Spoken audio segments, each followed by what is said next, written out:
All right. Party people in the place to be, Vandals, and all you Power Pulp Hype team members out there. This is a brand new episode. How'd we get here? And yo, Joe, it's your turn. Yeah, so, I just clicked off it. This episode is brought to you in collaboration with Power Pulp Comics. Stories for your third eye.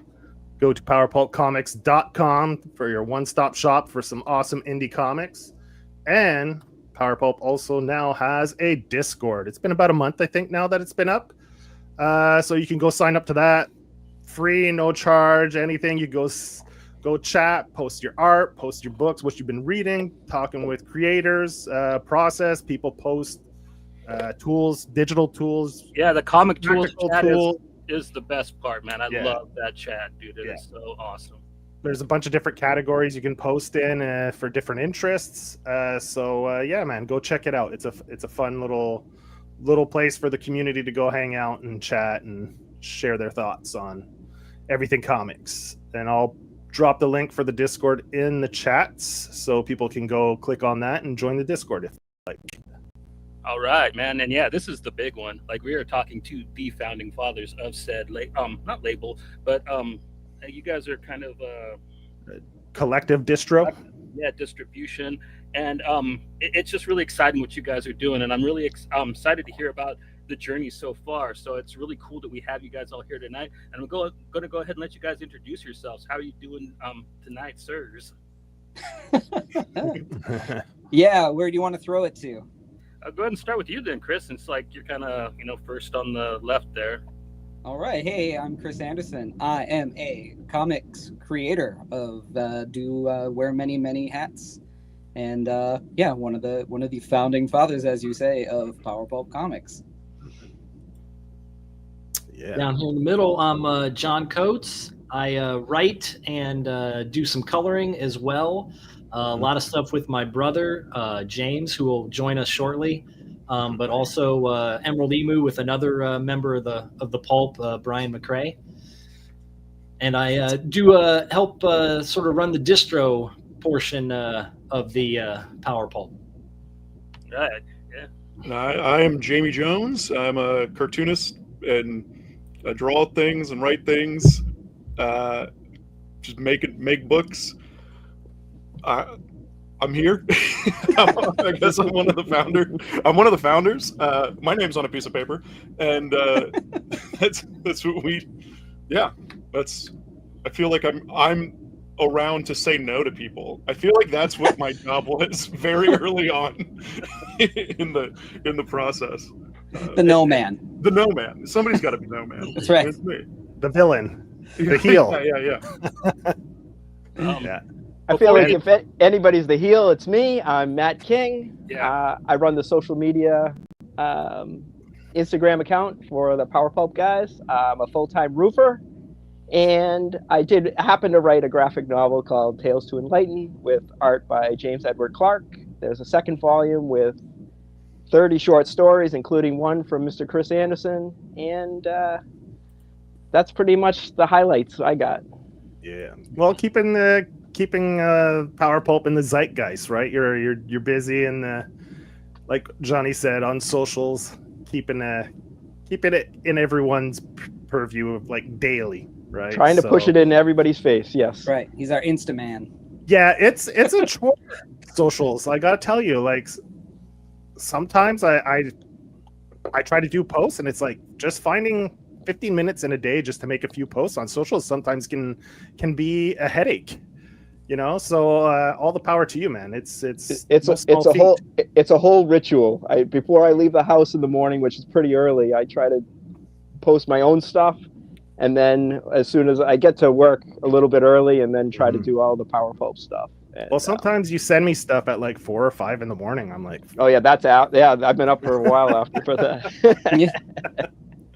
Yeah, it's one of the reasons why like the collective is so important, right? It's like you can't do every job all the time, but one person, you can do one job. And so it's breaking it up and trying to find people who are willing to do different things. It wouldn't work unless Matt was doing social media. We wouldn't have the build up and as quick as it's been if those blasts of posts work coming out for the last 3 months, 4 months now. So that's kind of the beauty of the collective.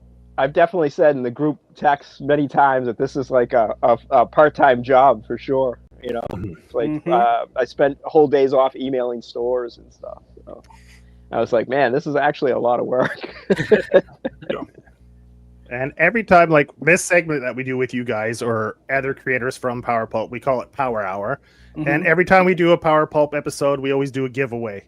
So let's get to that before we get too deep in, so people know how they can participate in the giveaway. So basically what we're going to be doing is we're going to giving away a book from each creator from the Founding Fathers.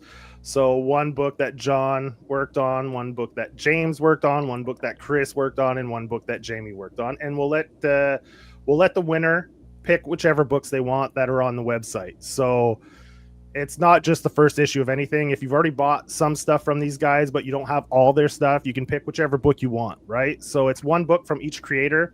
All you have to do is drop the word write Power Pulp in the live chats, or if you're watching it on the replay, just drop Power Pulp in the YouTube episode comments. Just write that down there. That enters you for a chance to win. Usually we leave it up. We take about a week before we draw a name. So it'll be up there for a week so people have a chance to watch the episode. Drop the Power Pulp comment down in the comments, or if you're watching live in the live chats, drop it in the live chats. The added bonus of doing it in the live chats is you get 2 entries. 2 to 1 odds. Yeah. So you write Power Pulp in the live chat, you get your name in twice. You write it on the replay in the comments, you get 1 entry. So that's just a little added bonus. If you tune in live, ask these guys questions, you can drop Power Pulp in, and you get a chance to win 4 great books, man. Like all these books that these guys made are fantastic. Right. Yeah. Please go on. Yeah. So did you want to? Well, Johnny showed most of the ones as we were introducing people. We could go through and show people like what their options are real quick if you wanted to. So yeah, who do you want to start with, Johnny? Since I got Jamie up first, we'll go ahead and go through. Here's Baboon Book 1, The Muscled Menace. This is a really fun story, kind of reminiscent to stuff that you'd see in Dark Horse Presents. Really, man, it's really cute, really kind of just fun spy espionage stuff. This is book 2, The Temple of Eternal Life. I just read this one myself. Great follow-up. I can't wait to I'm kind of reading them as they go along in his new series, Spacow, where the baboon is being serialized, as well as the cowboy wizard and a couple other really cool stories. You get issues 1, 2, 3. Whoops, I kind of got those out of order. And 4. And that's issue 2. You went 4, 3, 2, so that's fine. That's fine. People get it. Oh, there's 4 issues. There's 4 issues. Yeah, there's 4 issues of Spacal. That's the gist of it. The order doesn't matter. I think 3 is sold out now, but it might be back in stock in a week when we fulfill the. I'm not sure how that's going to play. I need to reprint issue 3. So issue 3 is out of stock. Yeah, we are. Okay. For now, yeah, it'll be up and going. I have to reformat it a little bit for a new printing, but yeah. Okay, so 3's off the board, but yeah, everything else we showed is kind of a go. Yeah. Next up, we got stuff from the Coates brothers. Starting off with John, we got the Emerald Emu, which is a really cool book. It's a newspaper format. It's actually really huge. It folds out to, I don't know, it's about 16 inches tall, something around there. Yeah, maybe a little taller. It's like tabloid size, they call it. 11, 17, yep. Yeah. It's a really neat little book. I really enjoy it. Really kind of cool around Bronze Age style superhero type stuff with a bit of a modern edge to it, maybe with the artwork. And you also got Dino Beast by him and his brother, which is a really kind of cool, fun He-Man-ish, Usagi Yojimbo-ish type book. Highly recommended as well. And then my personal favorite of theirs, Ninja 4, Dark. Oh, yeah. That's a good one. Yeah. If you don't have that one, Johnny and I love that one. That's a good one. Highlights. It is a good one. And then we got the Ninja. This is also a newspaper thing, but it's basically a fold out with posters pretty much inside of it, the way James showed. It's like a poster book, I guess. Yeah. Yeah. Take a knife to it and just cut all the pages out and hang them up. It's awesome. You need 2 copies. Yeah. Family Fun issue 18 Oh, by James Coates. This is a really gory, really funny I like this one too. superhero Yeah. story, I guess you could call it. If you like people being dismembered or people being torn limb from limb, then you'll really enjoy Family Fun. It's gory fun. So Then we got Galaxy Gods issue 1, and then 2 is coming out soon. I just read on the Kickstarter that the books have arrived, and James is going to start doing the fulfillment for the Kickstarter, and I think it's probably going to be on the store about around the same time. I'm guessing, right, John? it's already up there, I think. Yeah, we're doing pre-orders right now Pre-orders. while fulfillment goes on, and then after that goes on in a few weeks, then it'll be available to ship. Okay, perfect. Yeah. And then for Chris, we have his art book, Gray Matter Drip, which is really beautiful. Lots of really neat stuff in there. Then we got Critical Neutral, which is it's a comic book that features him and the guy that does God Hates Astronauts. There's a little short by him as well in there. And it's also a role-playing game. There's actually rules for a tabletop RPG in the back. So for D&D fans, you're looking for something a little more gruesome and goofy to play. Yeah, there's definitely that in the back for you. And then you got Spectral, which really great anthology horror story. Like really great art, really creepy little stories, man. I had a blast with this one. And I love just the little tastes of color that you get in it. Like it really helps add to the spookiness. Yeah. So those are the options. Matt, we'll be doing an episode with Matt. Probably, I don't know if we'll get to it before the holidays, but we're going to be doing another bootleg episode. So we're going to be highlighting Matt's Tales to Enlighten because it's an awesome lot of parody stuff in that one. So that'll be the giveaway on an episode that we're going to do shortly. So that's not for this giveaway. That'll be for a future one, and that's a big boy. So that counts. Yeah. That counts as more than 4 comics. So It's like 12. Yeah. yeah, exactly. So New York I have- City book. yeah, I have we'll the be doing- two. I have the 2 most expensive books on the Power Pulp. There you go. So that'll be a good one too. Once we get to that, we got a lot of bootlegs now that we got piled up again. So we're doing another bootleg episode, and we'll be spotlighting. Talking about one of Chris Anderson's books too. Like we just found out he's got a bootleg He-Man book that Joe and I absolutely fell in love with.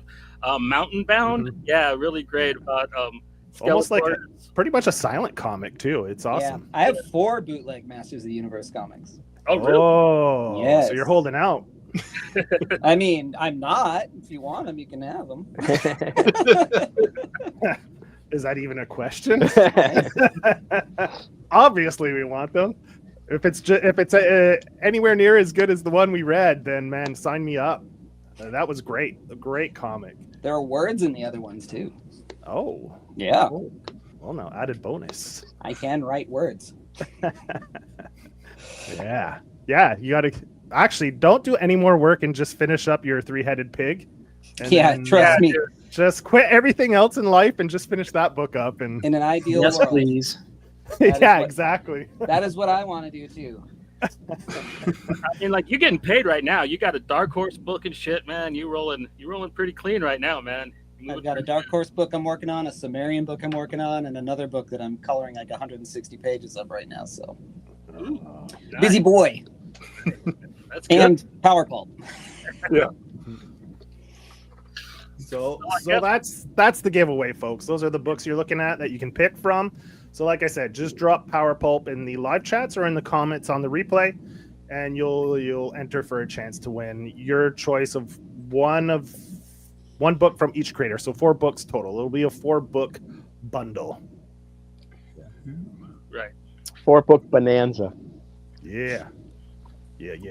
So let's go ahead and start this off with kind of the corny stuff. Like, let's just talk about like the adventure so far. And like, did you guys ever think that Power Pulp would be like 28 thick this early on? You know, just I don't know how many months you guys are into this. It can't be more than 6 though, right? Yeah, we're in like 4.5 months in, and we have, I think it's up to like 15 retail stores have ordered. And I just did a tally this morning. We've sold 1,600 books in this amount of time, comics. And yeah, it's from at least from our perspective, me and me and James, it's been like a huge success compared to what we were like. We were just hoping like maybe by the end of the year we could get 4 or 5 stores to want to buy some books from us, you know. So it's been like a lot better than we were thinking. And it's been great to see the response from other creators, you know, having like 28 members now, and we've got other people reaching out to us all the time, wanting to know how we're doing it and what we're doing and if they can be a part of it. Okay. Yeah. I want to ask you something now that we're touching Yeah. on this. If someone wants or is curious or is interested in joining the collective, how do Mhm. they go about it? Do you have something on the website that you enter submissions or applications? How does it work? Really, right now, like they can just shoot us an email to the website, you know, and we ask that, you know, they just sort of tell us what they work on and, you know, send us maybe a PDF of their book, or if they've got a couple books, you know, just so we can look over what their stuff looks like and everything. And then we try and get together then, you know, every month or so and just kind of like have a discussion amongst like the founders, and then we bring everybody else into that's in the group, and we just kind of do some voting, you know, to see how many people we want to take on board at any given point, you know, because we're also looking at sort of how much space we have. Yeah. And so we don't like it's a small get too operation, crazy. right? Yeah. Yeah, and we just want to like, and we want to be able to give everyone who is a member like enough time, like we want to be able to look at their books and like give them some shine and all Like that kind of stuff. stagger the members that are like you've been doing so far. Yeah. Like every week, couple of weeks, once a month, you like either get a new member or you get some new books in, right? It's one or the other, which is, and it's been a nice stagger, like maybe every couple of weeks, either a new member or new book. So it isn't overwhelming either for people to buy stuff. You know, people are coming in, they want to buy stuff, and there's just too much stuff coming, things get sold out, then they feel the pressure like financially, I don't want this to sell out. So, you know, so it's nice that you're staggering it. It's good for everybody, the creators, the readers. I mean, it's great the way you're doing it. And we, you know, we try and tell people too, like, if we don't let you, like, if you can't get into the pulp like right away, like it's not because we're saying your work is like bad or anything like that, you know, and that doesn't mean we won't reach out and pull you in later, you know, at a later date. It's just sort of just how things have to go right now. It's not you, it's me. Yeah. So let's say just a basic guideline for people so that they don't just, because you don't want to just get flooded with people who want to come in. What's like just the basic guideline that you're looking for so people don't waste their time or your time with, like, if it's completely like you said, if you're already with a publisher, often you're looking for self-published books, right? For the most part, because it can get complicated if they have a book that's already with another publisher. You know, there's probably some rights issues there that sometimes it can be worked out. But what are some basic guidelines for people to follow if they want to submit? Yeah, that's basically the thing is that, you know, Power Pulp is a collective of self-publishers. And so number one, yes, you need to be self-publishing your stuff. You need to be in it for the long haul, for the game, preferably have, you know, a few books that you've published. And, you know, we want to see them. We want to know what's out there, you know, just besides, you know, wanting to pull everybody in. It's just impossible to do with we can't explode so fast. You know, we have to slowly grow. But please just, you know, if you're self-publishing and you have a few books out and you're serious about doing this for the long haul and want to, you know, if you want to make a living doing this, also PDF. willing to participate and push things, not just sit back and think that this is a service. Yes. Yeah. The main thing I think to reiterate is that Power Pulp is a comics collective. We're not. We have a distribution channel. We have a distribution network. That is how we're getting our books to people. But it's not necessarily it is not a distribution system, right? Like we are operating that way. That's how we're getting books to people. But similar to a publisher doing direct to comic shops, right? That's how our point of sales are working. And it's us kind of bolstering each other up and taking over parts of the, you know, Matt's running Instagram. I'm running Substack, right? Like little different things that we can do to kind of help everybody as a collective, and it only works well when I know everybody's book, right? When I have time to have read everybody's book or know what everybody else is putting out. You can't write something up unless one, you like it, and then two, you want to promote it, you want to talk about it. And some of the people who are coming in now have been on the short list since the beginning. Like John, James, Chris, and I wrote a short list very early on. We're like, these are the guys who just get in. If they ask about it, we'll figure it out. We'll do this thing.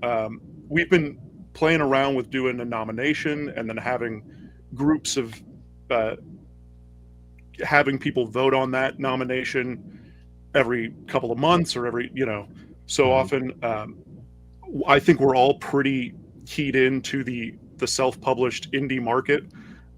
So we're also all looking around. I've got some people in the back that I'm like, I like their work, want to see that stuff reach a greater audience.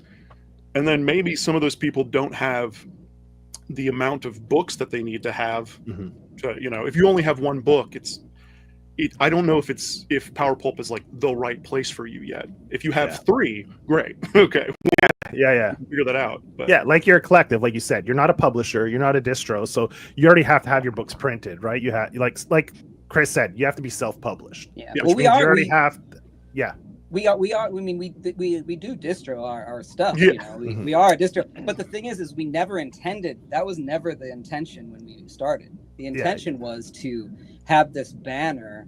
Well, you're like a co-op, right? Basically. Yeah. And it just so happened that as we were kind of building this thing, is right when Diamond fell apart, and then we were kind of like, well, shit. Maybe we should just do the distribution ourselves, and we built it into the model. And one of the added benefits of that is you get so many, like now you're 28 strong on the site.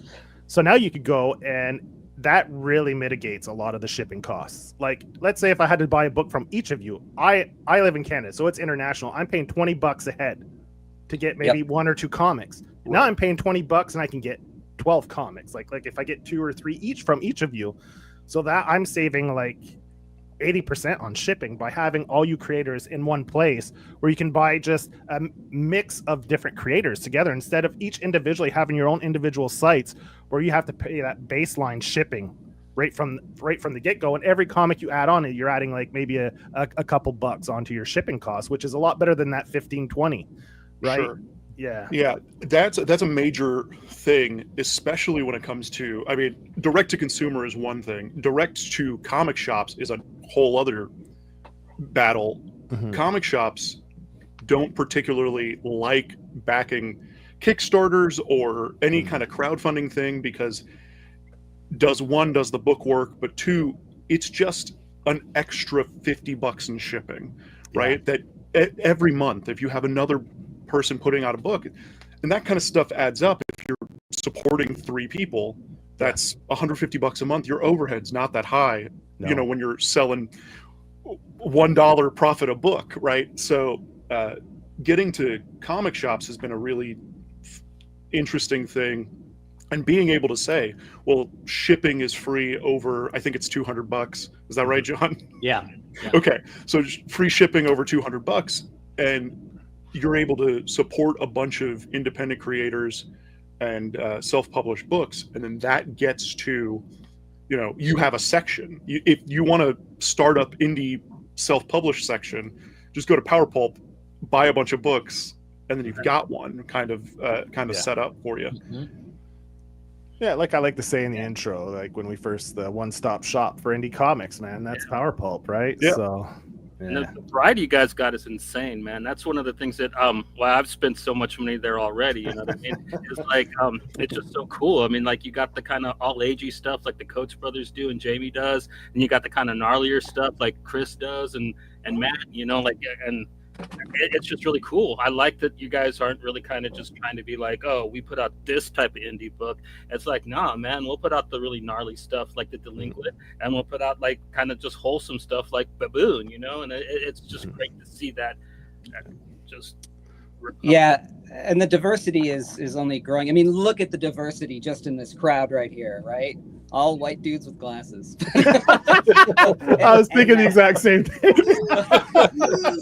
But that's changing, and the diversity of our our lineup of just books in general is changing too, and we're gonna have a book for everybody, coming up here. It's I just love the way that this is all happening just organically. What it has done for me, like from a creative standpoint, is I feel like I am now able to take a risk on a certain new kind of project that doesn't necessarily fall in line with the action adventure stuff that I've been doing for so long. But being able to do something a little slower, a little or a little more literary.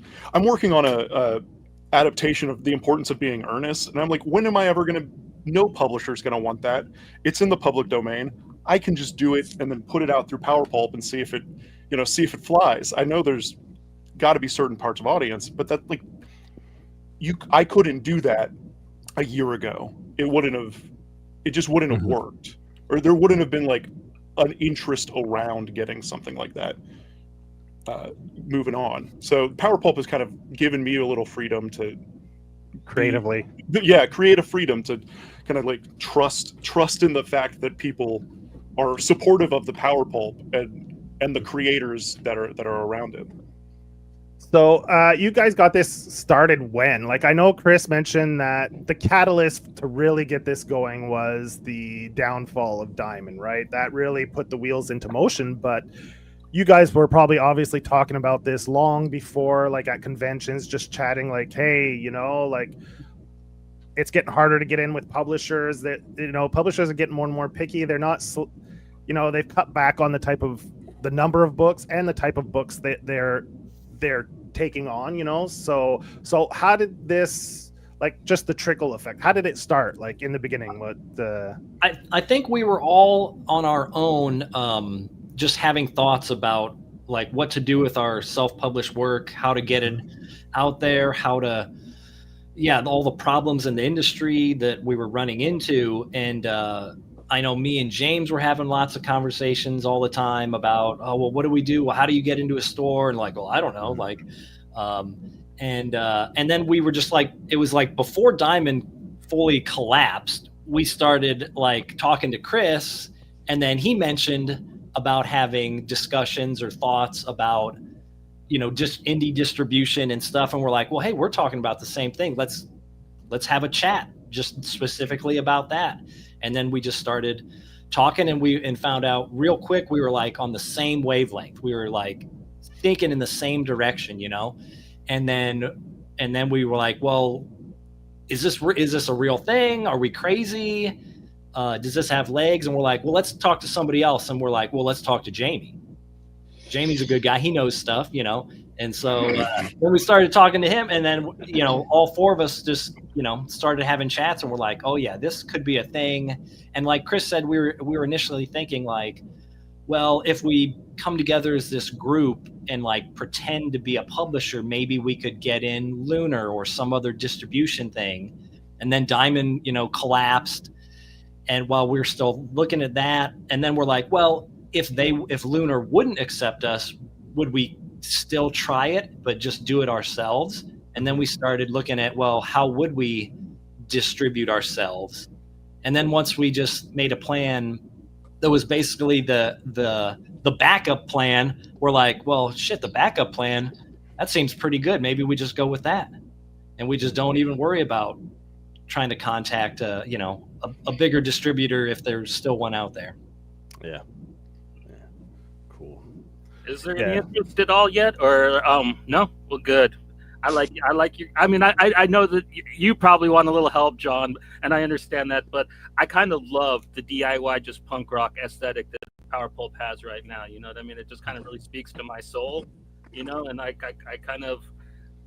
Yeah, I don't want it to lose that. You know what I mean? I think that like if a publisher gets involved, you guys might not sign books like Scumburbia or like really kind of edgier, kind of weird looking books like that anymore. You know what I mean? Might not start taking a chance. You know, like and they might start wanting you guys to homogenize your guys' styles a little more. You know what I mean? Become like a traditional indie, bigger indie label type thing, and it would take away from just the beauty that Power Pulp is, in my opinion.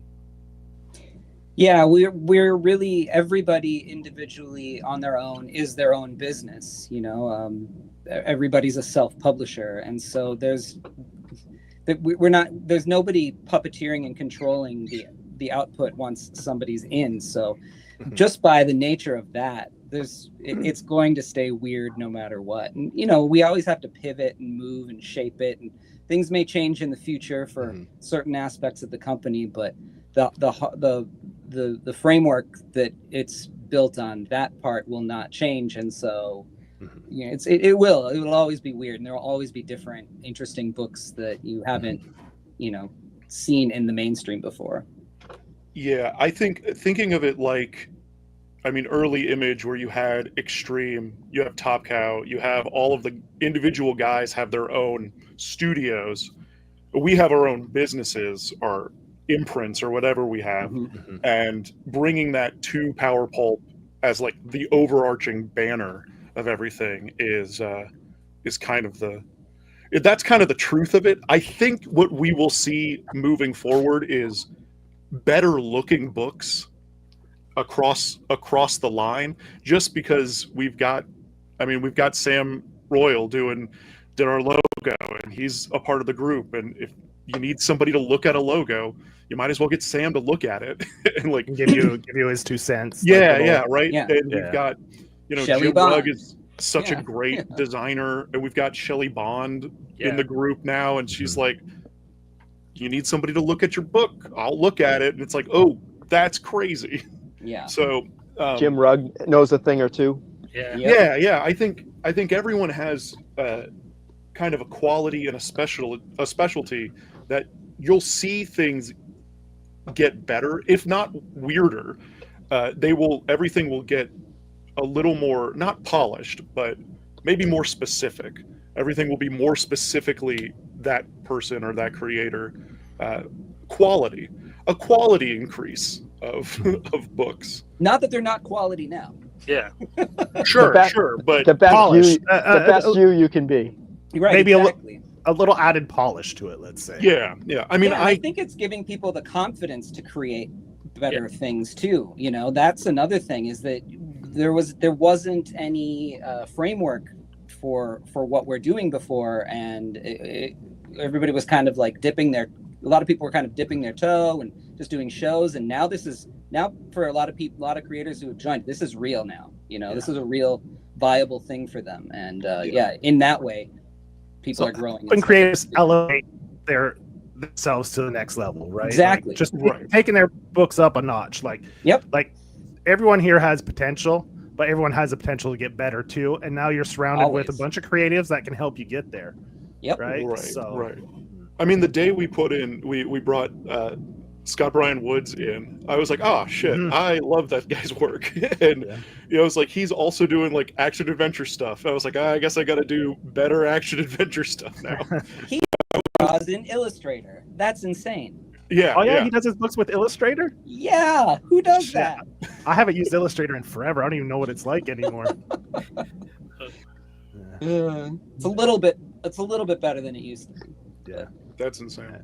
So I stopped using it when they had that fake 3D application you could do, like add it to something and it kind of projects it, and it gave it like kind of that false 3D look. That was, I think, that was almost. It's the lens flare of Illustrator, right? Yeah. That was 20 years ago. So I mean, for technology, that's like prehistoric now. The way technology advances. Yeah. And what's great, I think, I don't want to speak out of turn, but you guys don't have contracts, right? So if you bring someone on, and let's say you guys thought mutually, both of you thought like the creators, it'd be a great match, and let's say it just doesn't seem to be a good fit, come to find out, like there's no contracts or anything tying anyone down to anything, right?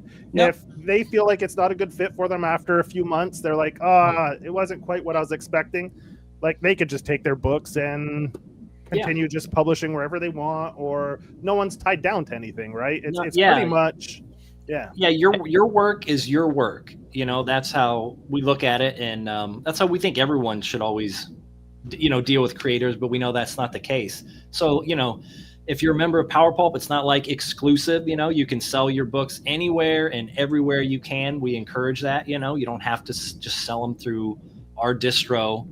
And we don't have any claim to anybody's work or any rights or anything like that. And if someone joins, and even if they love being a member of the Pulp, but then something happens and they want to step away, and stuff, then we give them their books back that we had at the distro, and wish them well. Yeah. I mean, most of you guys have your own Gumroads or something like that too, because like I bought zines off of several of your guys' like own websites, so like there is like that still going on. Like Brad Dwyer, Tony Farrow, a couple of guys, they still got their own little shops where like there are some little books that they have that aren't on the Pulp, but yeah.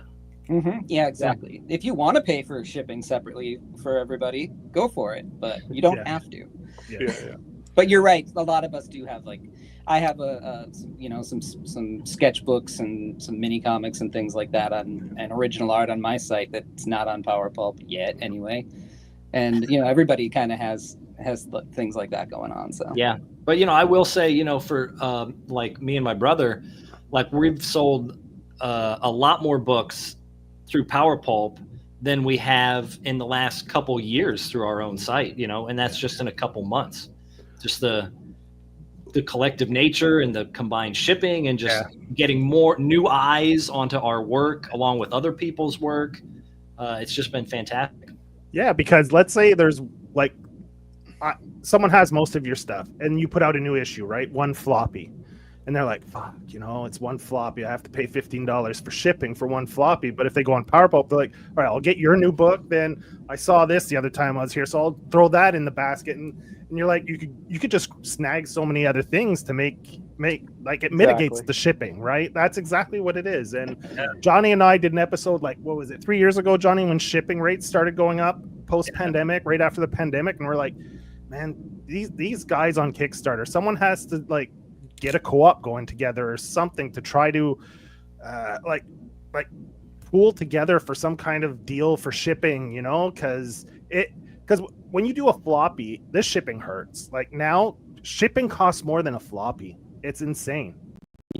Whereas before it was almost even. It was like $5 for a floppy, you're paying $5 international, $7 international for a floppy. Now you're paying, like, now the price has gone up on printing too, so you're looking at maybe between $7, maybe $10 for a floppy or standard 22, and you're paying $15-$20 in shipping now. It's almost double. It's insane. It's funny that you mentioned that. Like 3 years ago, you were talking about doing a co-op thing. That's kind of when we got together and started talking about stuff. It was, we've all been talking about this, right? I was talking about doing a similar kind of distribution network thing with my comic shop in Savannah. And we would have long conversations about how can I give you books that you can ship to a store in another city that you have a relationship with, right? So they were trying to figure out this like inter-store exchange program.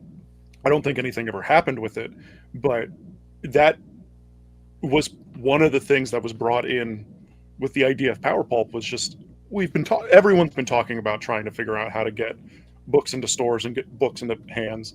I haven't run a Kickstarter in 5 years, I think.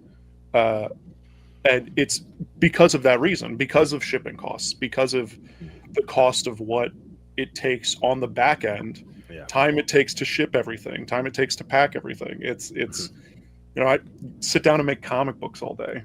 That's what I'd rather do. I don't want to necessarily packing comics into Gemini boxes and It's everybody's least favorite part of the Kickstarter, from what I understand. It sucks, and you don't have a big, like, sometimes you just don't have a big enough audience for a particular project. And now with Power Pulp, I think we have 800 something subscribers to our newsletter. I'm not sure what our numbers are on other things, but and it's growing constantly, right? So you can put out a blast, and minimum 700 people are seeing it. And for the newsletter, that's on Substack, right? Yes. And that's under Power Pulp Comics? Yes. Yeah. Okay, so people can go find your newsletter on Substack under Power Pulp Comics.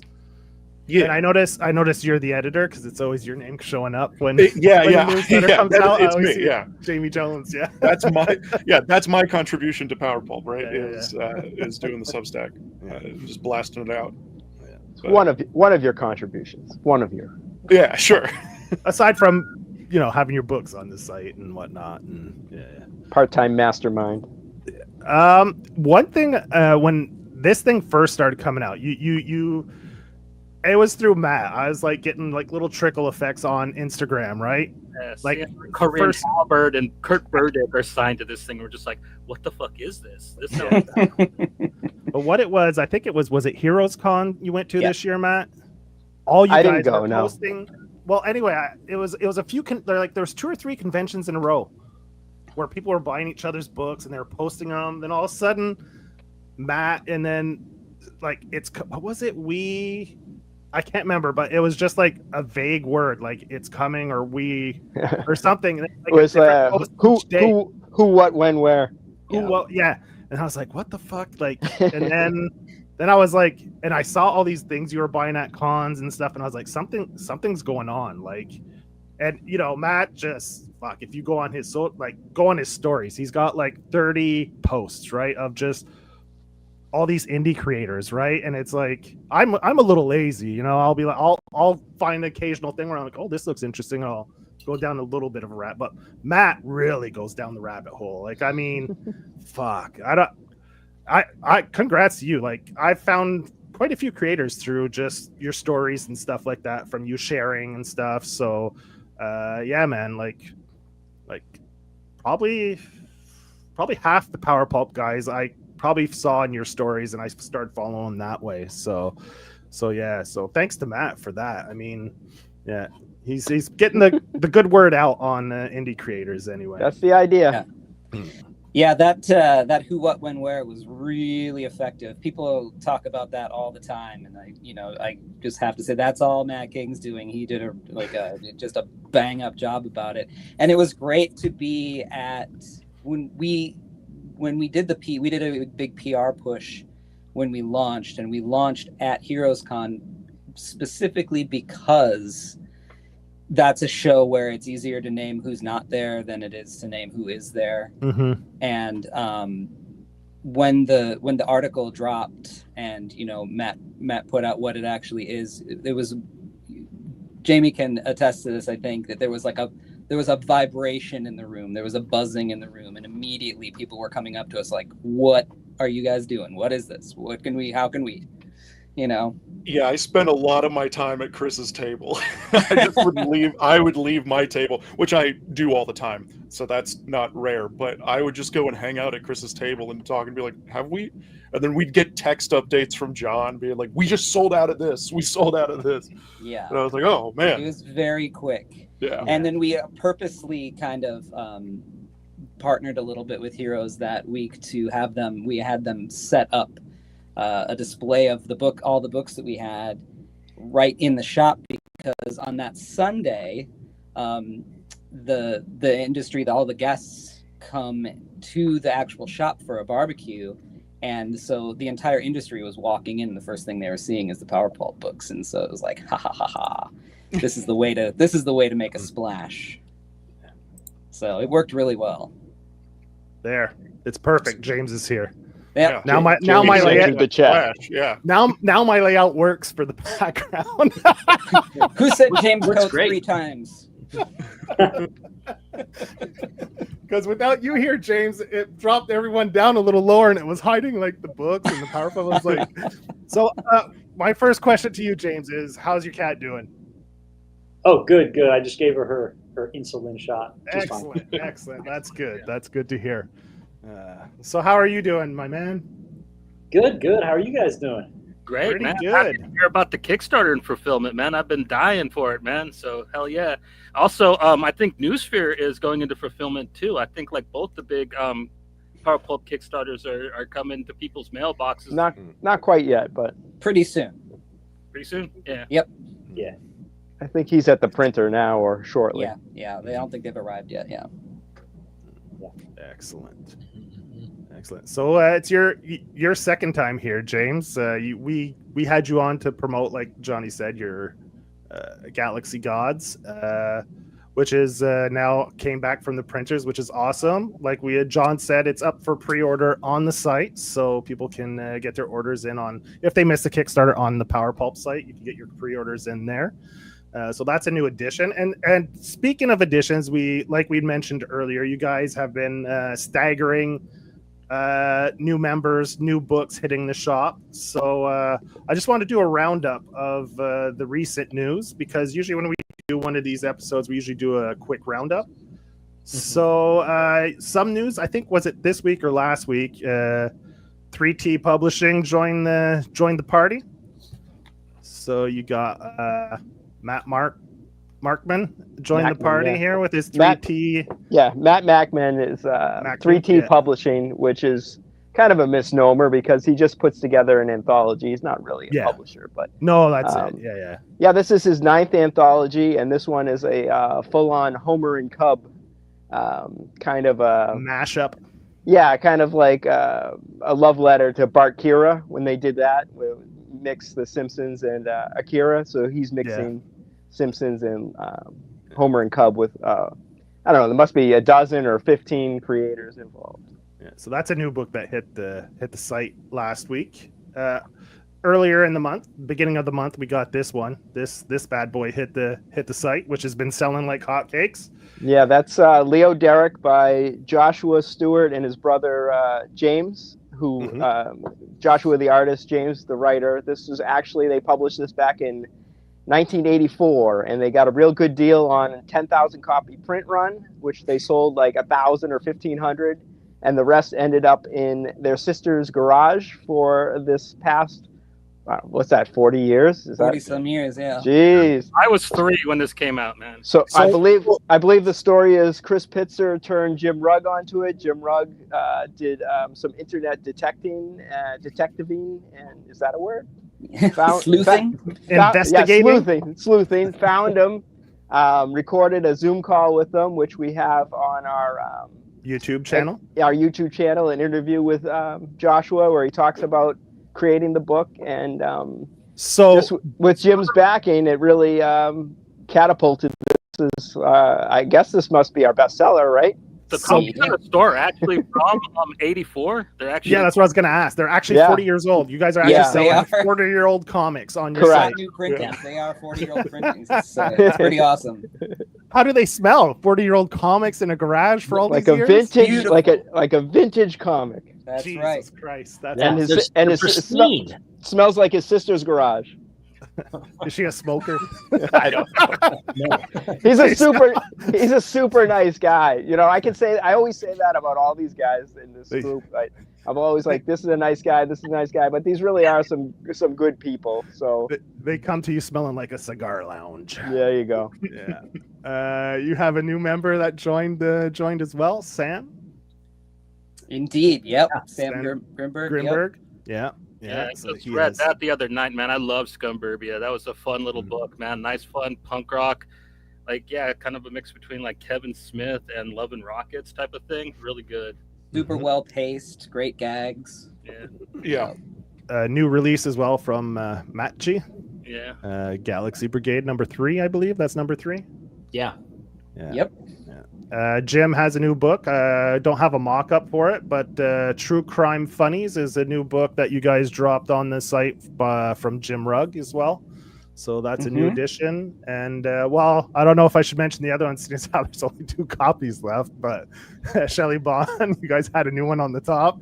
But Matt, I mentioned there's only 3 copies, and one of you guys already snagged one. So there will be more. There will be more. There will be more? Okay. Yes. Yeah. She's such a great snag, too. As a Vertigo fanatic, man, when I saw that you guys landed her, I was just like, holy shit, man. This thing is really taken off. Yeah. And recently out of print, Spacal #2. is back I in think print, 3 or is was out it of one? print. Three's out of print now, but you had one that was out of print that's back. One was out of print for when I went to go buy it the other night, but like there was new copies when I Okay. looked after.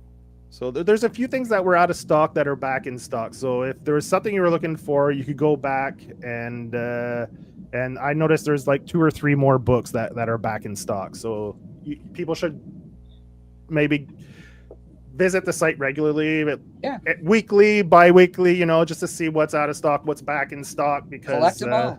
yeah, I feel like it would be safe if you check daily. daily, yeah. Yeah, Anthony Haddock's book went out of stock, but it's back, so that's nice. Yeah, Konak. Yeah. Great book. Yeah. I think there's the spacing. I can't speak to the spacing as much as the Coates brothers could, but it's sending in like 25 copies at a time, or 25 to 50 copies at a time to the warehouse. So sometimes those go quicker than others, and we can't send hundreds of copies of books because there's no space, right? Like it would overwhelm. I don't want. I learned this recently. There is a code in like for hospitals that is death by comic books, like comic books falling on you and dying. Oh shit. Okay. So know what you guys should get that number tattooed on you. 616. And invest in some good metal racking. Yeah. Not those flimsy little shelving that you get at the hardware stores that come with the plastic Harbor pylon Freight. things. Yeah. Yeah. So we could start a GoFundMe to. So I think it mails from John's place. We could start a GoFundMe to do a reno, an addition onto your house just for the comics, right? Yes, it's about needed, Power I Pulp should say. GoFundMe to put an addition on John's house just for storage for the comics. That'll be part of our upcoming fundraiser, I believe. That's right. Yeah. Have a little tip jar at cons where it goes just to add a little garage in the backyard or something, or a shed. That Are we talking about fundraising? We should announce it. Why not? We can shit. leak it out. Let's Okay. go. It's happening. Yeah, we're going to be doing a fall. We're going to be doing a fall fundraiser. We are going to start talking about it in about a week, and then a week after that, we're going to drop it. Many of the members are going to donate a piece of original art, or if they're not an artist, they're going to donate their let's say editing skills, or they're going to donate their time for whatever superpower they may have. And we're going to kind of bring down the price that we would normally charge for a piece of our artwork or our time, so that it's affordable for the working class folk. And we're going to drop it all at a certain time on the November 8th. And it'll be a free-for-all, first come, first serve to get original art. And that money will all go towards the operational costs of Power Pulp. Because awesome. We don't collect, at least at this juncture, we don't take any money from any of the creators. 100% of the profits go to them. That may change in the future, just as things evolve. But right now, that's how it works. And so we're doing a big fundraiser, and hope that people dive in on it. And I think Jamie's going to show you what he's working on for it there. Awesome. Yep. Run this through the website. We're going to run it through the website. Yeah. Yep. Oh, yep. nice, And James, I think, is holding up his piece, I imagine. Nice. So what is that, Jamie? Is that acrylics or It is gouache. gouache? Yeah. Okay, Ooh, a yeah. gouache piece. Do you Yeah. come in with ink over top, or how do you work with that? No, it's all just paint. Straight up paint, no Yeah. mixed media there, just straight up gouache. Yeah, Straight up Awesome. paint. just paint. Maybe a little colored pencil to like pop some certain yeah. shading things, and Mhm. other than that, but currently now it's all just gouache. It's all just paint. So Nice. Yeah. That's a And everything's look out. going to be kind of reasonable prices, so people can get it. Nice. You don't have to be Daddy Warbucks to collect awesome art. for this fundraiser. The next one, though. So the fundraiser, will this be an online thing? There we go. Here we go. Ooh. Yes, it'll be on our Oh. website. Stardust It'll be on our with website. That's going to be for the fundraiser right there? Yes. Yep. Oh, that's a nice one too. Yep. Those are 2 awesome pieces so far. People are getting a taste. This is what you can. So it'll be an online auction. That's right. Yep. So we're collecting pieces from Not the an creators au- right now. not an auction though. No, are not we? an auction. No. Right. Not Okay. an Yeah. auction. Sorry. It's gonna drop at a certain time. Okay, so you Get said there. first come, first serve. First come, Okay, first got serve. you. Yeah. Yep. Oh, And Matt's that's cool. putting this piece up. He's Very donating nice. a piece of art. Oh, nice, Matt. Rock on. So yeah. Very Mhm. cool. Yeah, Nice. like it. Fun Where- stuff. Was that all from the same magazine in the background? Yeah, it's from a couple issues of Eerie and Vampirella Eerie. collage, and then I Cool. I blew up one of the ads in the back where they always had those crazy ads, and then stenciled that with spray paint. Nice. Yeah. We'll get close. Everybody will get closer looks at the pieces starting next Yeah. week. So how many artists are donating pieces so far that you know of? I think right now we're at about 10. 10. That's pretty good. I think that's the number we're at right now. But more, I'm guessing, will come in. Yeah. Yeah. I would bet at least half the members. At least half. Yeah. Yeah. Nice. And it's not, like I said, it's not just pieces. If you're a comic creator, one of the things is, Shelley Bond will take a look at your up to 22 page book and give you advice on, how to do that. And another member who hasn't even been announced yet is a writer whose book won the big prize at the LA Times book festival. And he, as a writer, he'll take a look at your work and give you a critique on it and things like that. It's a lot of helpful stuff for creators, and then also to collect an awesome piece of art. So Cool. I think we also got a piece from someone that's joining on Monday. yes, Yeah. we have a new member to announce on Monday. I guess we can announce that too, right? Yeah. Did we send you some of the artwork for Sure that? did. Yep. Oh yeah, there you go. Ooh. Yeah. Yeah. Yeah, that's some gnarly stuff going on there. Pretty hairy. Yep, Max Schaller there's got some awesome stuff, and Sword Splitter is a really, really fun adventure romp. I think there's the 4 issues of it, right? Yeah. So- Jumping 7 books, I guess, right off the bat. Yeah. Wow. We said we would like you to have more than one book. Well, Yeah. Yeah, exactly. Certainly Yeah, this did. guy has 7. I will say Right. that I was a judge this year on the Make More Comics grant with Eli Schwab and Don Mhm. Simpson and Or- can't think Eli of his Schwab name. from Cosmic Lion. Cosmic Lion, yeah, Yeah. and Dummy Zine. What's his name? Spread Love? Can't think of his name. Yes. And Spread Love? Yeah. yep. And so my short list, Max was on my short list of 4 in my top 4 people.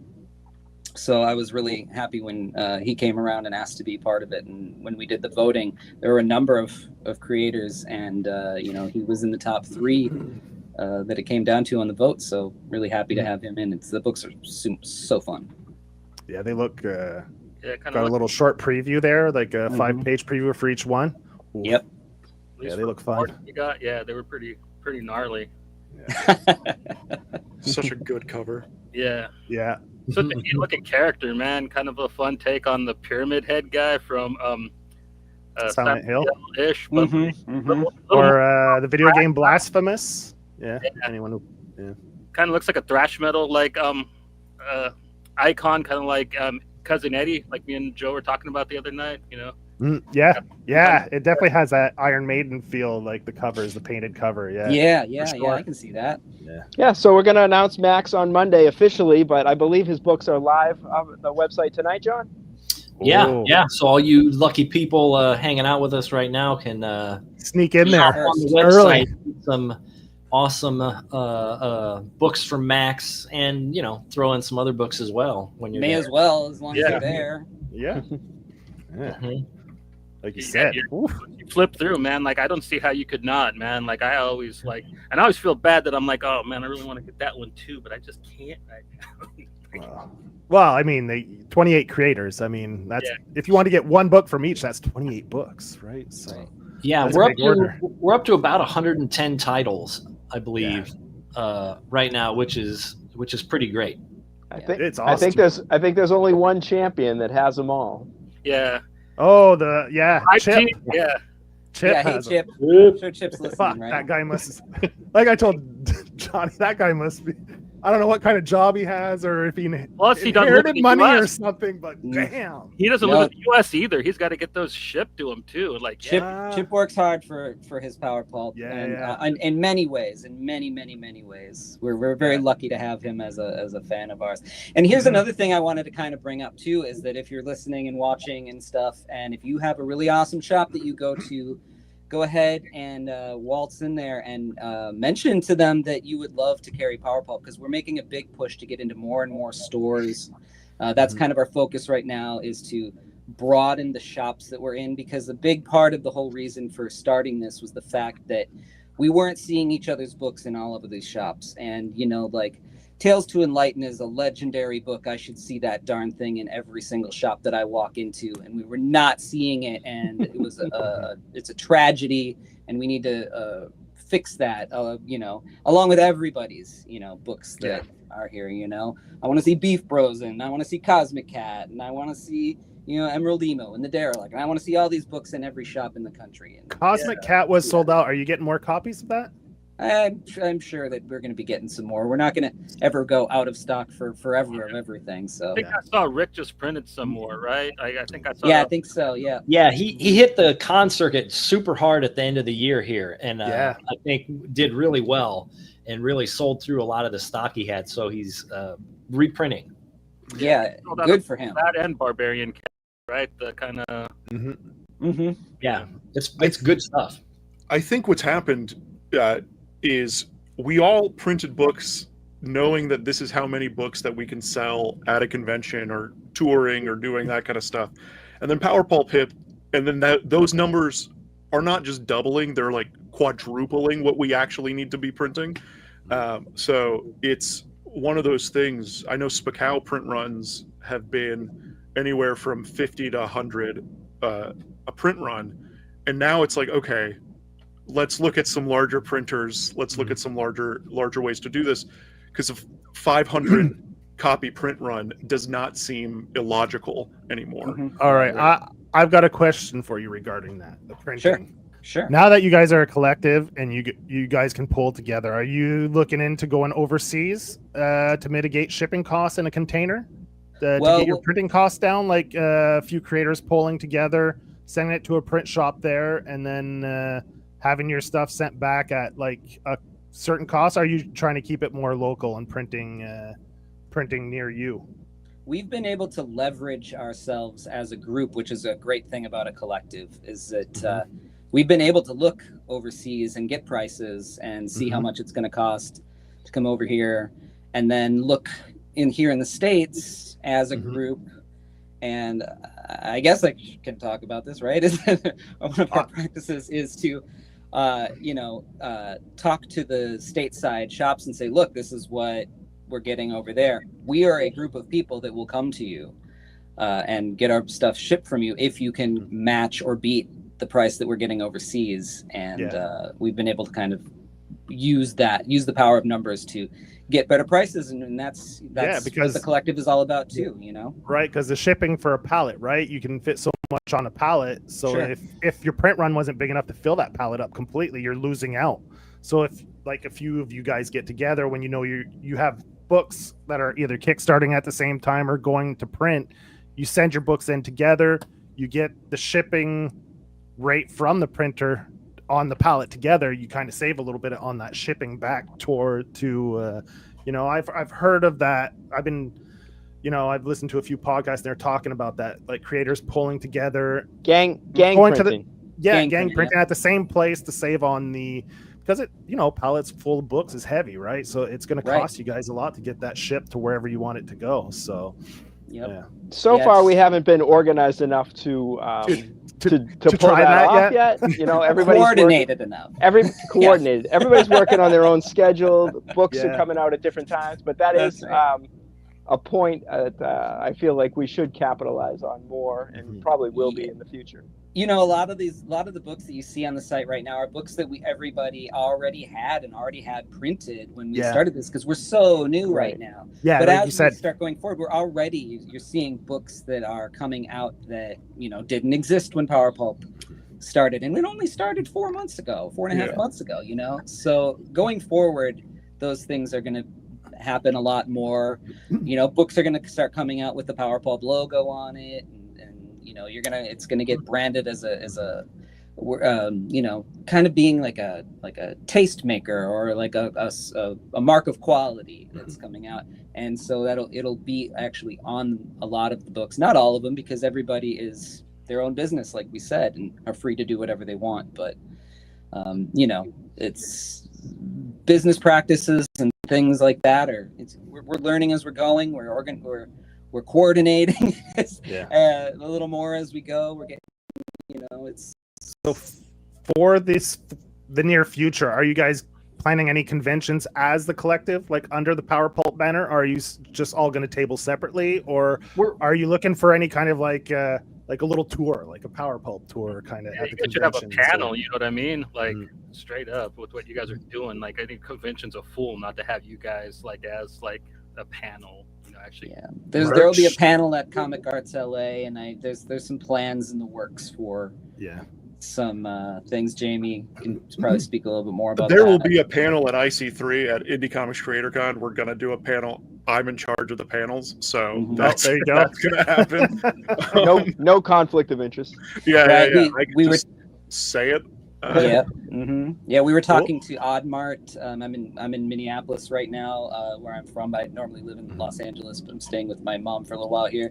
And James and John came up, and we did just a quick little thing there. It was so impromptu. It wasn't a big showing, but we talked to the owner of Oddmart here, which is one of the most fun shops in the country, I have to say. And they don't even advertise as a comic shop, and they've got like one of the most brilliant collections of comics I've ever seen. But they also do an annual show, and the plan is to have a bunch of Power Pulp tables there. There's other shows. I just talked to Sam Grimberg. Actually, Grimberg runs the Silver Lake Comics Show, and in Los Angeles. And I talked to him the other day. We talked a little bit about maybe having a space for Power Pulp, you know, just in general at that show. And yeah, you'll be seeing us. Yeah, one way or another. Instead of Indie Island, it'll be Pulp Peninsula. Yeah, right. And a question I asked James, but you guys were like, what, maybe a month, 2 months in? Well, when Matt and James were on last time, I was talking about merch. If you guys are thinking of T-shirts, anything like that, caps, or like a little bit of merch for just so people could wear the Power Pulp logo out there and kind of just, you know, wear it proud, you know, and get people will see it on people and be like, what the hell's that, you know? Yeah, merch is coming. It is coming because we've already set up like merch for like just the members, you know. So some of us have T-shirts and coffee mugs and you know stuff with the shower the curtains logo, and it looks awesome. Ashtrays. And we just haven't set it up yet for everybody, but it's gonna happen. Yeah, you get trucker hats and all your good stuff. Cool. Because I know people, you know, they like a T-shirt here and there, like you said, a cap or something. Yeah, they need that swag. Underwear. Yeah, swag. Yeah. I mean, your guys' logo is just iconic, man. Like you guys said, like you were really lucky to get Sam Joy Royale to like knock that out for you because it's just so neat. You know what I mean? It was a team effort. It evolved. It definitely evolved. Yeah. That was one of those a couple things. iterations of it. Yeah. Like on Emu, I see one version was on the Emerald Emu, yeah, right? That's up one in the that corner. Jamie drew. Yeah. Put that up on the screen, Johnny. The Emerald Emu cover. Yeah. Up in the left-hand corner, you see it up there. I think, what was it, John? Did you do the first eyeball? Yeah, I drew one on a piece of paper at work, and Yeah, then and then texted the Tony image Farrow around got the to guys, it. and we're like, "Oh yeah, let's Yeah. do that." And then Jamie drew that one that's on Tony, Emerald Emu, and Tony Farrow did one I think before that. Yeah, I added the They lightning, were- I think, to it, and then Jamie took it, and then we handed it off to Sam J. Royale, who is the master, and he made it all spifferific. Isn't that fun though? When the creative process like that, where it just snowballs from this, and then someone's like, oh, it gives someone else just a little variation, an idea, and it just snowballs into something that turns out great. Where you're like, damn, Do you know what the hardest part of forming this thing was? The hardest thing was coming up with the name. I threw my hands up in the end and just finally went, whatever you guys decide. Power Pulp, sure. Okay, so Our show was originally called Pink Buzz because like nobody could think of a name, and I just came up with it was some arbitrary thing. And then like when a lot of the other co-hosts left, Joe and I finally sat down and like, dude, Pink Buzz sucks. We need a real name for this damn thing. And like, me and Joe kind of finally hammered out like, how'd we get here? Because like, it's something that we always brought up because we always have these strange tangents with creators. You know what I mean? So like, it just really fits. And yeah. And originally, I had like the idea like an X on the map. How'd we get here? So I had an X with like the little dotted line following like to the X. And it didn't really look well, but I had the idea of the X in my head for like X marks the spot, the destination, like how'd we get here? Then Johnny, because he loves hardcore music, was like, yeah, I always had like that X, like from the hardcore scene in my mind. So he just threw it on like just the X with the letters in it. And that's how we had just the X logo. And then I mocked it up with the rest. And that's how we came from Pink Buzz all the way to how'd we get here. Because we used to have one guy that would go off crazy tangents that he would come on often with us. And we were like, and Johnny's like, what the how'd we get here? How'd we get here? What the hell are we talking about? You know? So I was like, yeah, let's just call the show that. You know? That's great. Yeah. So what are some of the other names you guys had? Like, can you throw a few out there? One was like, what's the cave? What's the cave in France with the cave paintings? The catacombs, the Paris catacombs, right? Yeah, but what's like the French first the first drawing or whatever. Yeah, I can't remember the name of the cave right now off the top of my head, but it was like the society, society of for the children of that cave or of the light something, or something. Whatever the name is. It was like there was some tongue twisters and there was some other ones. John, do you remember any of them? Or James?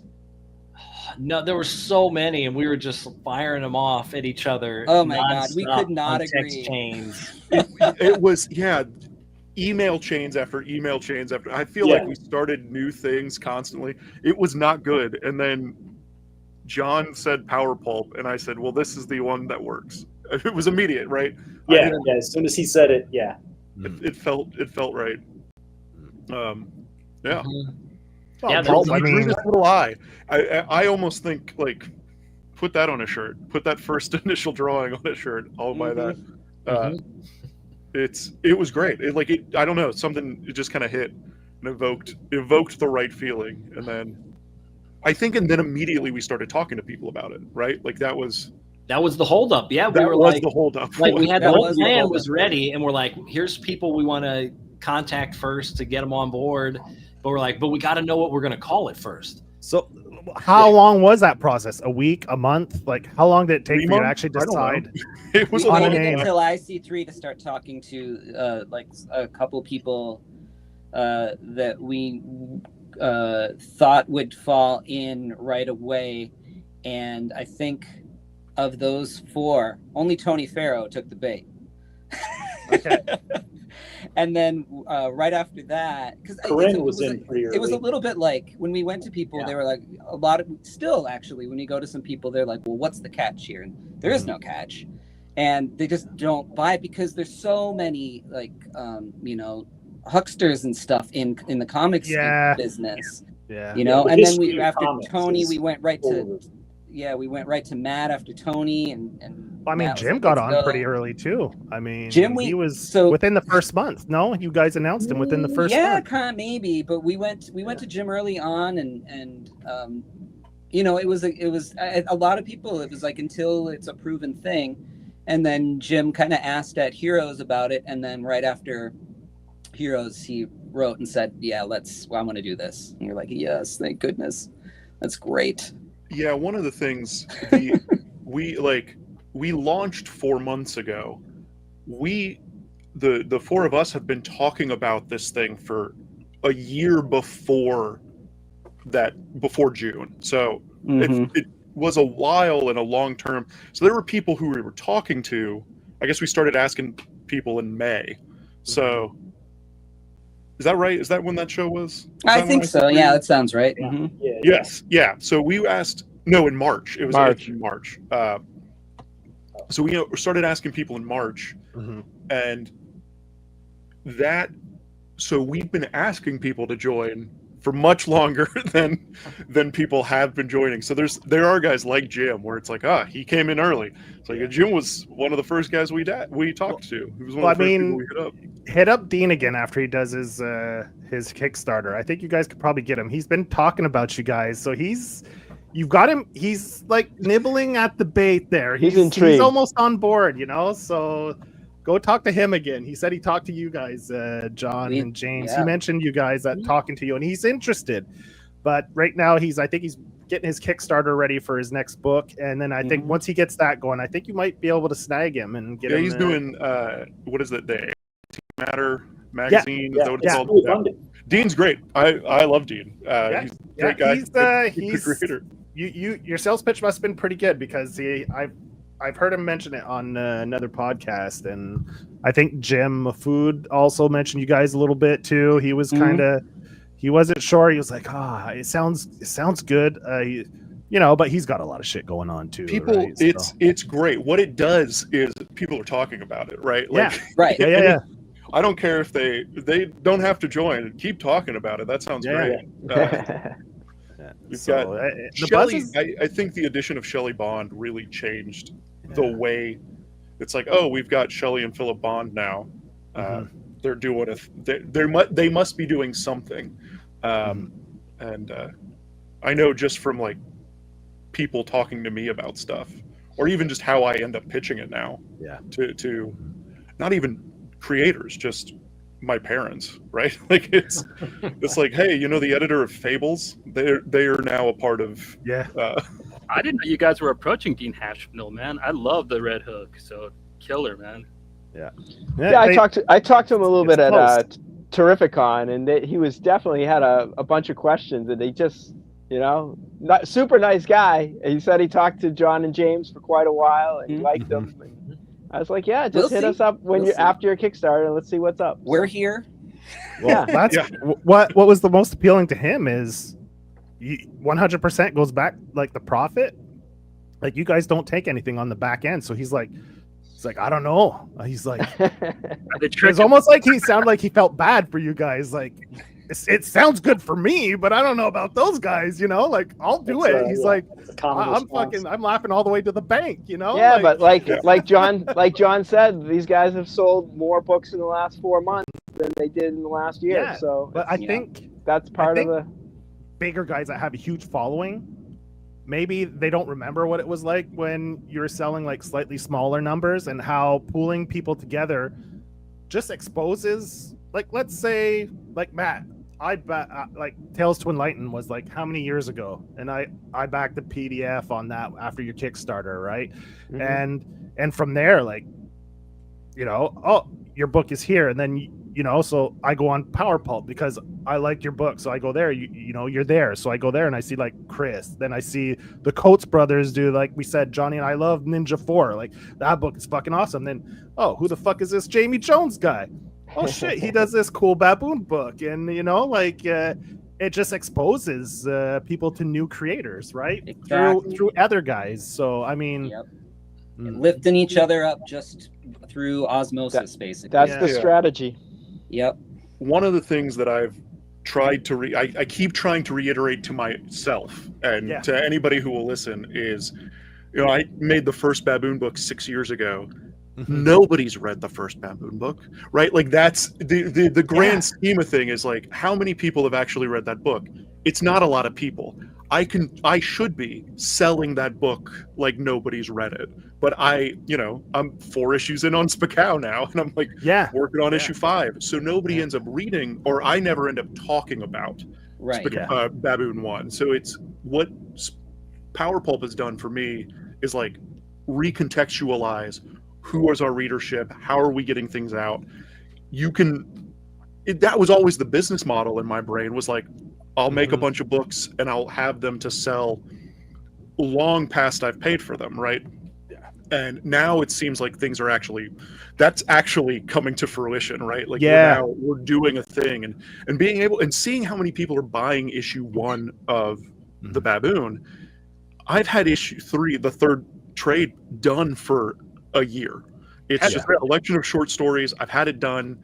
I just need to paint a cover, and then it's good. I've been hesitating to do that kind of thing because I was like, where's the readership? Who's buying this old book now? And now I know where that readership is. This guy right here is reading it. So it's like, yeah, cool. I can, print up the 3rd book and then start working on the 4th. And Right. And it's before really reinvigorated creating exactly. stuff. Right. And before that, if you weren't selling it by hand at shows, you were screaming into the void about it on the internet. And there's only so much you can do with a book that's a couple years old before you're just worn out about it. But the people who want to read that book just haven't seen it yet. That's exactly. all. Yeah. And so now that's what this is getting it into shops, and so people can see it in a shop and pick it up and flip through it, or just having just it the site. Yep. Like I went on and I checked a lot of the books out, and I went back to see, like, some of these books were made in 2020. Like, I'm like, holy fuck. And I've just found out about it like 6 months ago, a year ago, but these books are 6 years old, like you said. And I'm just discovering some of these now. Exactly. Right? Yep. And now, like Jamie says, now your sales have quadrupled. Exactly. So creatively and financially, that gives you a lot more freedom to be like, okay, I don't have to take a commission to do this cover now, because I'm selling books. So I have a little more financial stability that I can spend more time on my stuff without having to work on others people's stuff to make my ends meet. Right. Because you're selling more books. So it's just, it's a trickle effect, right? It's a snowball effect where, unless you're paying LA rent, commissions are open. Straight up, or anywhere in California, probably, yeah. Well, I'm only looking for about 35 more people to discover my book, and then I'm good. You're a phone book of a book, man. Damn, like they were talking about comic books falling on people and killing them, Matt. You're like one of the top contributors of that. Well, Matt's book you put on the bottom shelf. Yeah, right? You don't stack his up high because of the size and weight. Thank goodness he didn't make a hardcover. All right. Yeah, that's a weapon right there. I'm considering doing the ass backwards move of breaking it down into issues now and reprinting it. Yeah. Everybody does issues first and then puts it in a trade, and I think I'd do the opposite. I prefer the way you did it. Maybe less like. I love pinups, but you might have gone a little heavy on the pinups, but I mean, I love the graphic novel. I mean, that's my favorite way to read a book, is a graphic novel. I still enjoy floppies, but man, there's just something about getting that thick, the whole story in one go, and you just read through it. I just love it. And I just love picking something up that has a weight to it as well. That's why I like most of your guys' books. That's why I love the Baboon so much. It reminded me of, like, after they'd run it in Dark Horse Presents, they'd always put out the little thin hardcovers. Funny you say that. That is how I pitched it to my printer when I was talking to them. I said, "Can we make it look like a Dark Horse hardcover?" And they said yes. I was like, "Great." They understood what that skew looked like, but that's entirely what I was going for. Because that stuff's fun, right? Yeah. That's what it reads like, man. Like, honestly, like, I miss them putting out books like that. I miss stuff like Concrete and So I really dig that format. As far as I can see, they don't really do that anymore. So. Nope, the model's changed. And I understand the pros and cons of both, like floppy and like price point wise, a floppy is a quick buy, it's affordable, tight budget. You could pick up a floppy, no problem. Whereas a graphic novel is going to be a bigger price point. It's a thicker book, but man, it just has that spine. It looks good on a bookshelf. How many times did I get a floppy, throw it in those goddamn boxes, and I'm like, fuck, do I feel like digging through that motherfucker to get that book out? Whereas when it's on a shelf, you see the spine. Oh, there it is. You pull it off. It's so much more practical for a reread after the fact.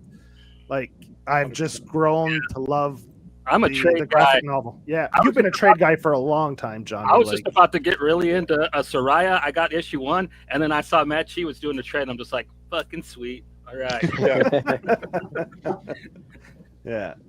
So, yeah, man. I mean, there's the pros and cons for both, right? Like, of course, especially if you're a writer. Like, I understand. We got into this conversation the other time. You got to pay your artists. So, man, like Matt had to, you what was it, 100, almost 200 pages of story?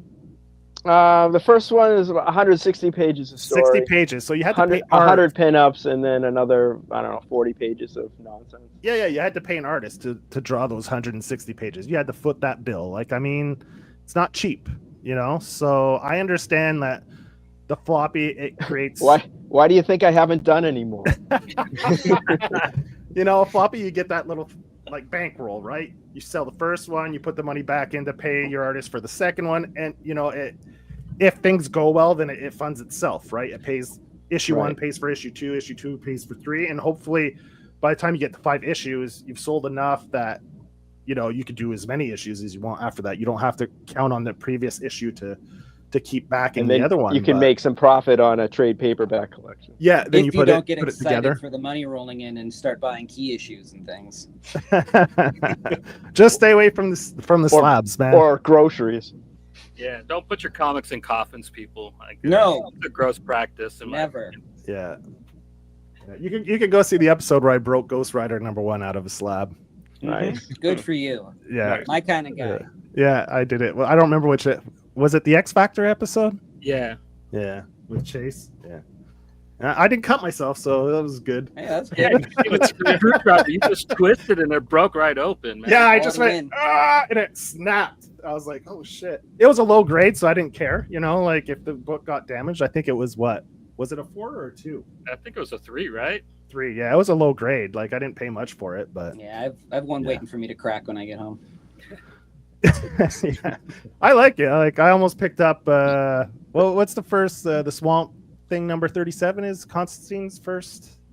I think that's right. First appearance. There was a low grade the other day at a shop I ordered from, and I was like, oh, it was I think it was $70 Canadian. I was like, but someone had already snagged it before I got back to him, so I was like, damn. On Chris, the we'll have. Oh, sorry. Go ahead. I would say we'll have to make a little short video for the YouTube channel. If you break Yeah, it actually whatever. ties into Power Pulp a little bit because on the Substack, I started to take a look at my deep dives into Golden Age comics, and my first one was from Keen Detective Funnies number 21. It's this story called TNT Todd. It's like a proto Iron Man story, and it's perfect. And it's it's perfect. It's 6 pages of perfection. And I found a copy of it in ratty condition, and it's waiting for me at home to bust open. So is it a slab? Okay. Oh yeah, it's like a 2. A 2, yeah. I gotta shout out. That's another thing I love about Power Pulp, man. Like you guys, there is no catering to speculation at all, man. Like you guys have no interest in that kind of market, and I gotta respect that, man. In this market, it's such a huge thing to do, and it kills comics basically. Speculation market kills comics. Yeah. Listen, when I get my Scotty Young cover, then you can take whatever your praises you send back. You can send it back. But listen, if that's Scotty Young does a Spicao cover, and it pays for the next issue of whatever I'm making, go for it. Yeah. Yeah. Well, I mean, if you have one variant cover, but if you're going to be you got to buy 100 of these to maybe get this, yeah, come on, man. Yeah, no, we're kind of our mentality is kind of the opposite of that. Yeah. Yep. I don't put printings on any of my books, right? It's not the first issue of Spicao has gone through 4 or 5 printings. Mm-hmm. And I don't show that to people. I don't tell that to people. It's going to be like magazine. number It's 1. what it is. You got to find the weird little off register thing, you know. Yeah, I can tell the difference because Yeah. the price slowly went up, and now Right, it's in right. black and white. So it's like Right. It's like the old Zap comics where they Right. didn't put that, Yep. and you have to figure out by Yep. the cover Exactly. price or this variation or that variation that they Yeah. did in the Exactly. print run. Mhm. yeah. Yeah. So And the- I have a that- question for John. Considering I know you guys like we said, it's 4 months in, 5 months in, the growing pains, trying to get everything kind of figured out. And I know shipping, seeing as how I'm not in the US, you did have it up for a little while, then you had to take it back down, international shipping. Now it's just US again. What's going on with that? Like, what is that? Did tariffs finally hit? What the? No, where it's more of just an issue with getting the website to accept how we can do shipping. Like we have a special rate we got, but it only goes like up to £4. Yeah. And so we have to do some adjustments with the website to where we can charge like different rates above £4 because £4, okay. then we don't get the beneficial rate. So then it'll increase a lot faster, you know, if someone orders a bigger box of books. And so right now it's we just don't have it set up that way. So Yeah. we haven't figured out how to set it up that way. Yeah. Because we don't want someone to like order, you know, 6 pounds of books and it would charge them like the good rate that stops at 4, and then all of a sudden like we have to eat a ton of shipping. Eat it, yeah, I get that. Yeah, you don't want to lose so it's just money on your it's end. a weird technical thing. But you know, we have had some people shoot us some emails and they're like, I just want these 2 books and I'm in Canada, or like someone from France shot us a message and like, yeah. I'd like to get this issue of Spakow and this other book. And so I can weigh those up and just email and be like, yeah, it'll be this much because I know it's below the weight limit of what we can do currently. Yeah. But All right. yeah, I'll be sending you an eventually, email later. yeah, I'll send you an email later. yeah, you do that. because I've been going buck wild buying Power Pulp stuff, and Joe kind of hasn't been able to because certain things. Yeah. And, I'm in Canada, so The Yeah, rivers shoot flow the email. wrong way, or we just throw it in there, you know. yeah. But Yeah. I mean, it's what it's. I completely understand. I was just curious because I know you had it up for a while. I managed to get one order in. Yeah. I was like, yeah. And like less than a month later, I was like, damn. It's down Yeah. again. So And anyway. I know sometimes people are definitely willing to pay whatever it actually costs, but then sometimes as creators, like we kind of feel bad sometimes. Yeah, being but like- I mean that's out of your control. You guys don't exactly. You like- guys don't create the shipping rates. I mean that's I had like- somebody buy both volumes of Tales to Enlighten in Slovakia, and it cost $120 to ship. for shipping. Wow. And they paid it. I was That's like, cheap. What? That's I was like like, what the? that's like Well, this 80 was a- pounds worth of books. I was to say this is a few years ago, so it's probably even more now. Yeah. Yeah. Yeah, because you did your Kickstarter just before all the shipping rates started going crazy. Yeah. I just got my first taste of that. Like, I just had to pay shipping for that. The Wes lethal. Craig, Yeah. Lethal Comics. What's it? The Thunderhead Kickstarter, and the shipping was as much as the damn book was, probably maybe a little more. I was just like, and Joe's like, "That's how it always is for me, asshole." I'm just like, Well, it's because Andy's in Montreal, right? So you're getting that good old Yeah. Canada Post. Those Exactly. strong unions, man. They Well, gotta plus pay I their had- employees, you know. I had So the tariff added onto mine too. Did you? So I was just like, yeah, there was actually tariff expenses on the bill. I was just like, it hurts, for a floppy paying that much. Oof. oh no, I think it's a graphic novella, but like, Is it? It's like 60 pages. but it's not like Matt's book. I would be okay paying $25 shipping for like Matt's book, but like, Yeah. Well, like thicker book. Yeah, you're getting more book, right? That's what it comes down to. And that's like I said it before. That's why I love this site, right? Like you guys pulling together, getting all these creatives together, then you're like you said, okay, I can get 4 pounds a book for Like this for much, instance, right? Joe- It's kind of like going to a bulk barn, right? It's like, fuck, man, put it on the weight. This is how much it costs, and just load me Well, up like with with what the I want. derelict books, right? Like Yeah. you were gonna buy those off of the Etsy, and it almost cost you $100 Canadian It for was it. 45 US for the shipping for 5 books. My Now through God. Power Pulp, I ordered the 5 books. I ordered Galacto. I ordered. I made a Ninja. mistake. I thought Emu was in there. I was pissed off at myself that I didn't double check my order. Emu wasn't in there. It was supposed to be. I got the Ninja book. I got Darling, the Daring the Sun. There in the Sun. I got a few others too. Anyway, and See, it was he's in Canada. it was 22. It was 22. Yeah, Yeah, but I Scott. mean, I'm there on the site, right? Yeah, So, yeah. Like, because if I would have gotten that off him, like, it's expensive here too. It would have cost me 15 Canadian just to ship that one floppy to me, just Yeah. within Canada. We don't have this, like you guys have that $5 flat rate Media within mail, the US, right? We don't have that in Canada. It's for a floppy, I'm paying 15 Canadian regardless, right? Oh, So that's interesting. when I order from people, I'm like, give me 5 issues. If you got 5 issues out now, I'll order off you. Because it only adds maybe $1 or $2 per issue because the weight just goes up so minimally that it doesn't increase. It's that base price that kills you, right? Yeah. Like it's for them to turn the key in the truck to deliver it. That's what's getting you. That's turning that fucking key. Once the truck's running, they can load it up as much as they want. It doesn't cost that much. yeah.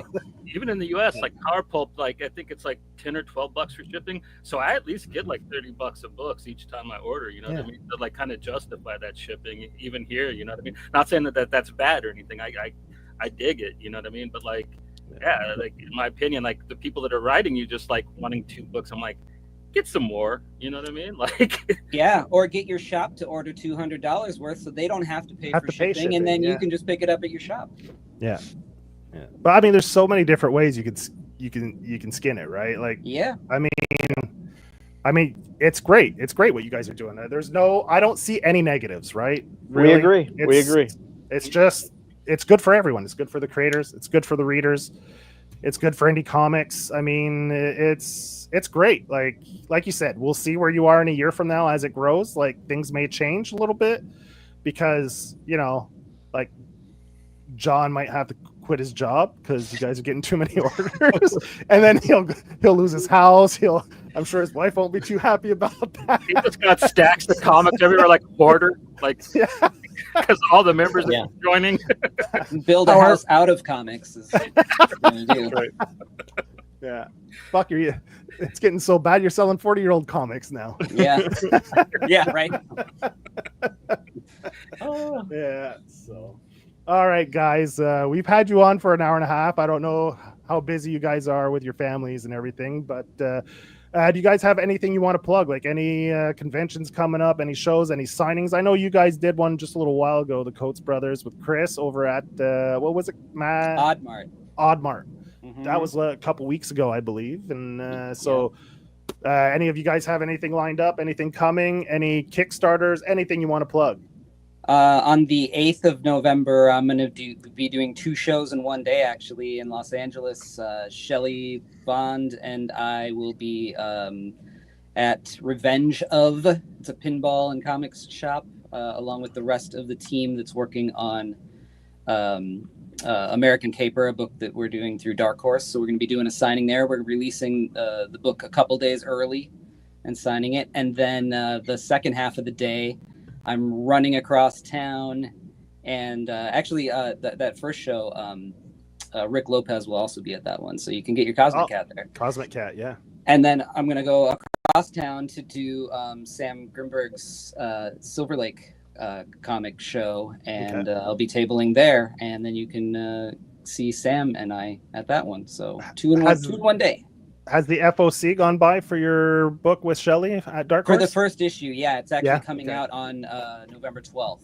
But I think 2's up right now. It's a fun book. I'm on issue 9 right now, so we're cool. We're chugging along.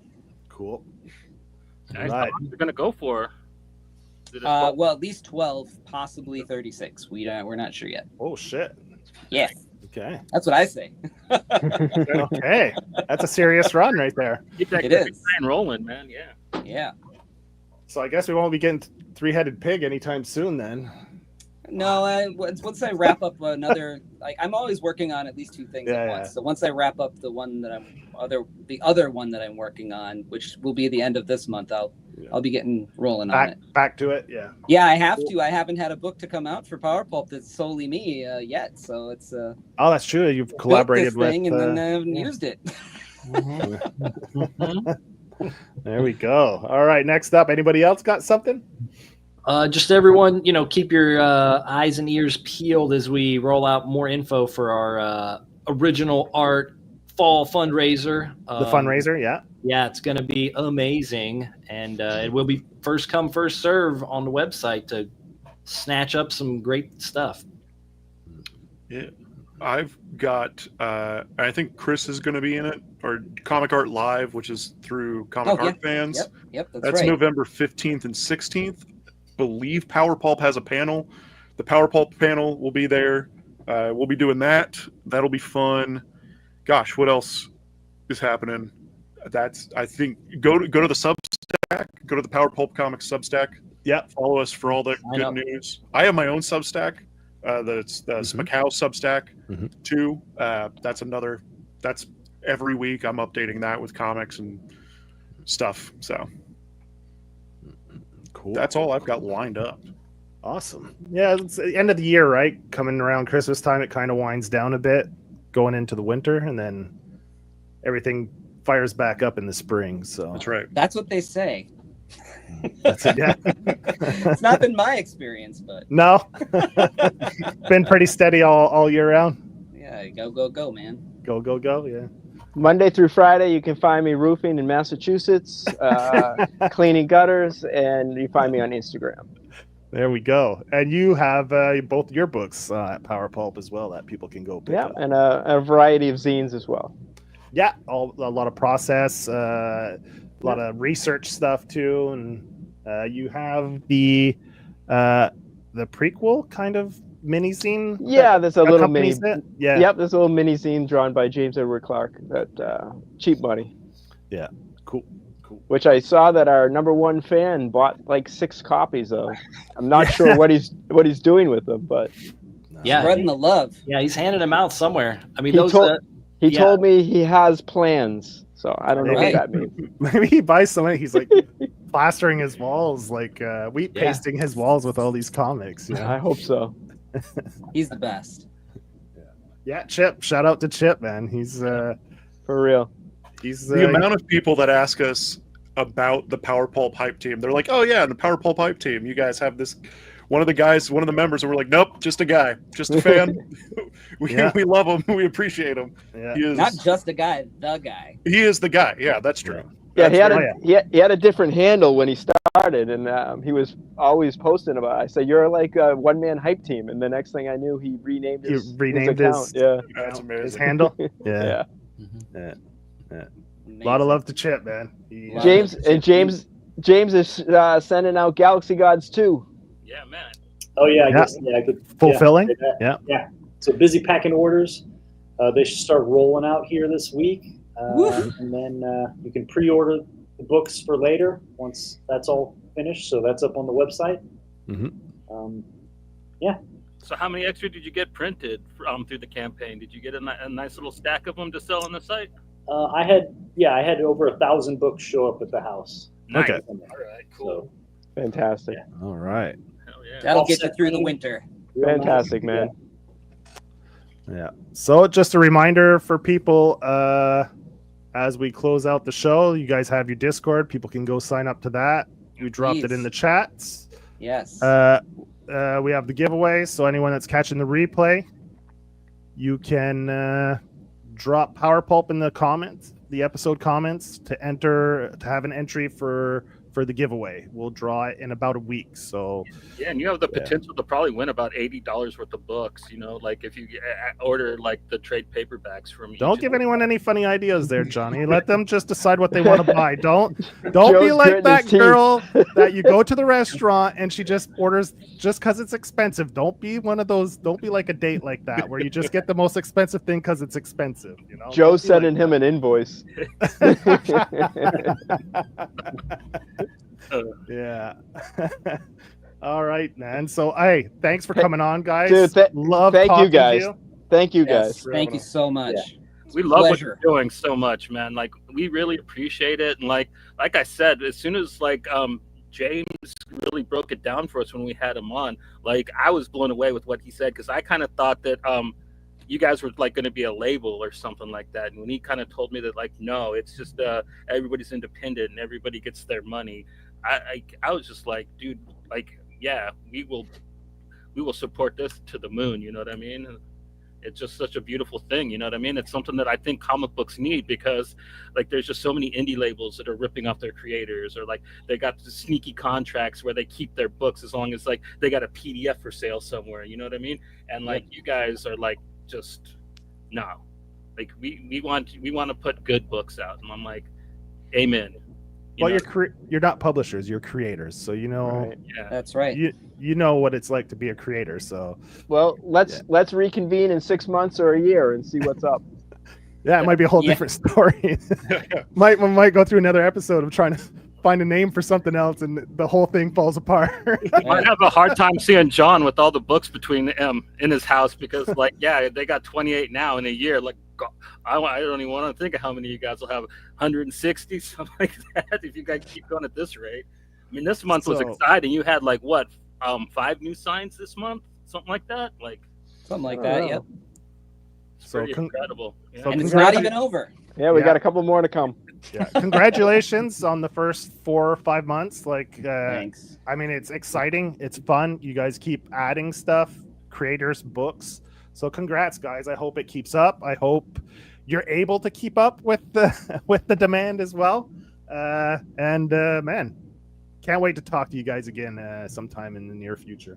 Yeah, thanks to you guys too. You guys are working your asses off, preaching the good word about the independent comics, and you know, we love everything you guys are doing too. So thank you so much for having us. Totally appreciate it. Yeah. Somebody's got to keep up the positivity in the scene. You know what I mean? Like, Yep. there's so many negative YouTubers out there, man, and like, yep, not gonna be us ever. I feel attacked. You're one of us, Matt. You know it. Yeah. All right, Johnny, it's that time. Outro time.